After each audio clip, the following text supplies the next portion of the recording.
64 Tacos Podcasts presents Is This Song Good? This is episode 60. Fleetwood Mac, Closing My Eyes.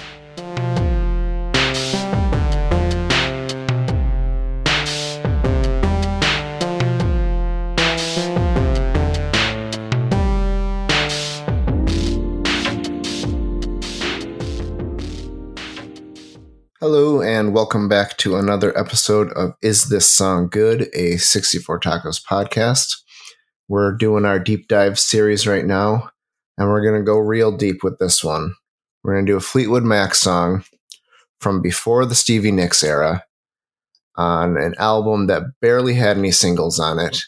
I think the album is Then Play On, and I think the singles are Oh Well and maybe Rattlesnake Shake. Yep, that one's a single too. Okay, and then we're going to be talking about the song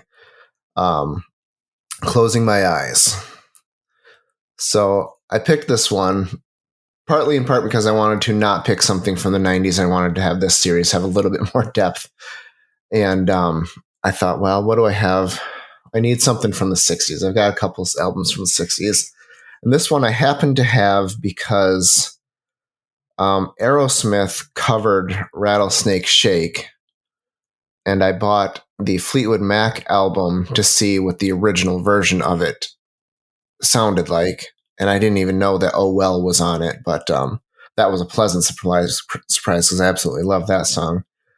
And I spent some time listening to this album. And it's just a really neat late 60s kind of bluesy, kind of classical guitar mesh of interesting music. And it doesn't have Stevie Nicks on it, so that means it's Fleetwood Mac that I can actually enjoy.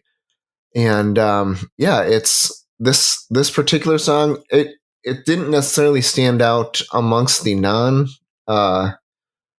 non-single songs, but I could have picked any of them and I would have enjoyed. It's just a solid album of interesting guitar playing and and just a different era, back before everything had already been written, I don't know. What do you guys think of this one? So it definitely has a different vibe than what you normally think of Fleetwood Mac with the 1-2 punch of Stevie Nicks and Lindsey Buckingham. Right. But it's interesting because on one hand it sounds very dated, like the production. I think I was even listening to the remastered version, and I'm like, is this seriously remastered? Right, yeah. It sounds kind of dated, but at the same time, like the content of like the writing and what sort of instrumentation and the kind of overdriven parts, there's something that feels less dated about that of it, and I really liked that because it was like I'm listening to something old, but it sounds like it's not something that would normally be written at that time period. Of course, I'm not really super familiar with things of the late 60s, so that maybe there was all kinds of music written this way back then. But I like the sort of sparsity of the instrumentation, mm-hmm. and how I think it's just guitar, vocals, and bass, right? I don't think there's some percussion. There's a little bit of percussion, yeah, almost like timpani style percussion. Yeah, some phonics, yeah. And so it's very sparse, but then like the overdriven parts were, I just really like, I've always been partial to distortion and overdrive on things, especially when you wouldn't expect it or necessarily need it. And this to me, it felt out of place for that time period and stuff. But to me, I liked it because of that out of placeness. What are your thoughts, Dan? I know this album very well. I think, Dave, you probably played the song "Oh Well" for me back in the late 90s when you got it. Yeah. And I was like, wow, this is great. And, it's a pop song, like a great like blues pop song, mm-hmm. and then there's another like 5 minutes or 6 minutes of atmosphere, right? Which is really enjoyable. It's just different. Yeah. And I ended up buying this album, and I love this album. It does feel of its era for sure. Yeah. And you, like you said, you could have picked anything. Well, I mean, I love Rattlesnake Shake for that same reason, because it's on the Pandora's Box collection, that live version by Aerosmith. Yeah.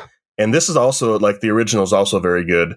It has a different feel to it a little bit, but it's a little less dramatic, but it's really enjoyable. Oh Well's great. And you could have picked any of the other songs. This is actually not one of my favorite. Like, it's not like I love all the songs on here, but this isn't like at the top of my list, but it is very different sounding from most of the other songs, which are a little more bluesy.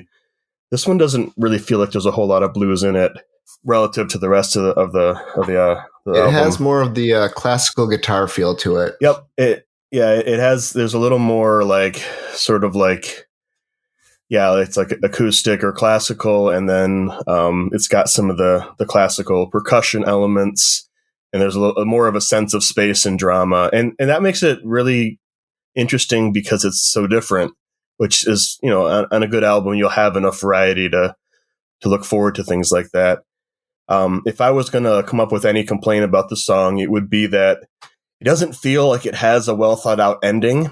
It just kind of ends. But that said, when I listened to it over and over again, I was listening to the whole album.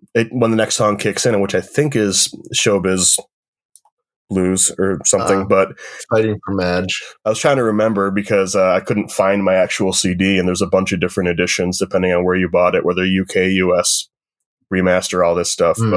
But yeah, when the next song kicks in, it was never an issue. It was just like, oh, now we're into, you know, the next thing, which is much more up tempo.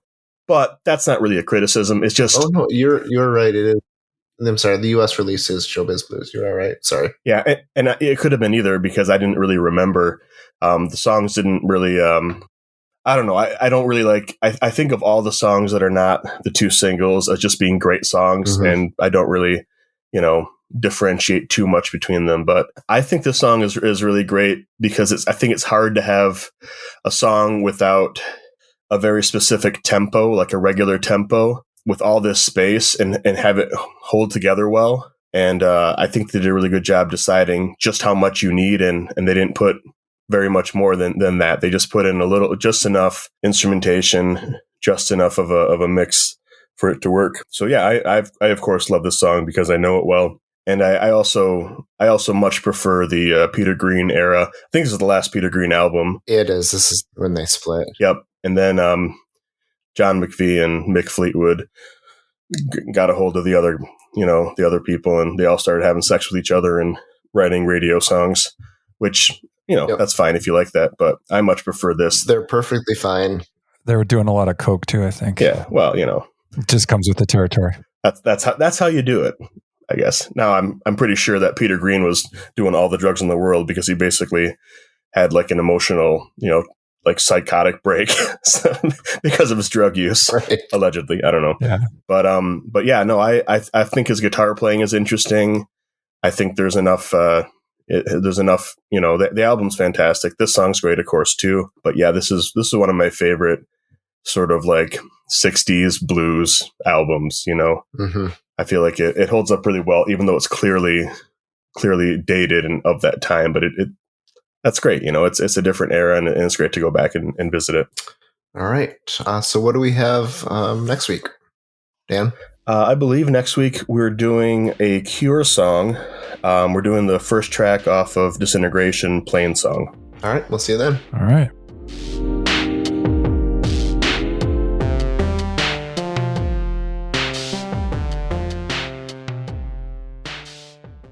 I caught it on audio.